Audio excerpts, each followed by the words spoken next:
எபிசோட்ல கால்சியம் உருவானது பற்றியும் டைனோசரின் கழிவுகள் பற்றியும் எழுதியிருக்காருங்க. அது என்னன்னு பார்ப்போமா?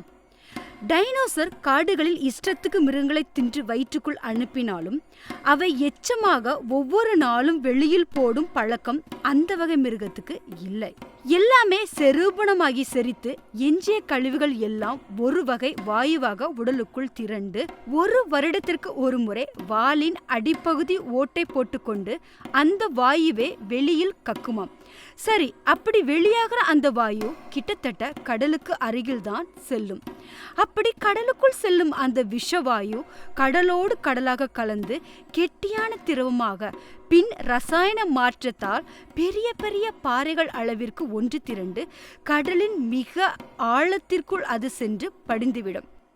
படிந்து போன அந்த வாயு பாறையின் மேல் கடல் பாசிகள் படர்ந்து வேர் விட்டு இலை விட்டு கிட்டத்தட்ட சிறு சிறு மலைக்குன்றுகள் போல் அது சேர்ந்து நகர்ந்து நகர்ந்து கடலின் பல பகுதிக்கு பயணித்து விடும்.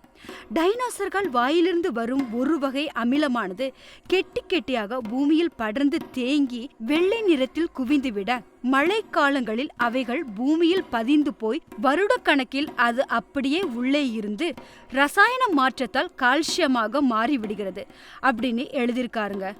இன்றும் டைனோசர்களின் எலும்புகளில் உள்ள DNA என்ற அணுக்களை ஆராய்ச்சியாளர்கள் சோதித்து வைத்திருக்கிறார்கள்.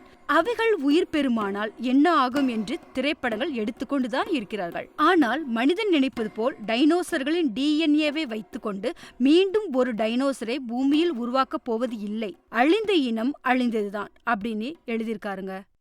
இந்த நூல்கள் கிடைக்கும் இடம் கொக்கிந்தா பதிப்பகம், சென்னை. தொலைபேசி எண் 9440356667, மேலும் 9445771932. நன்றி.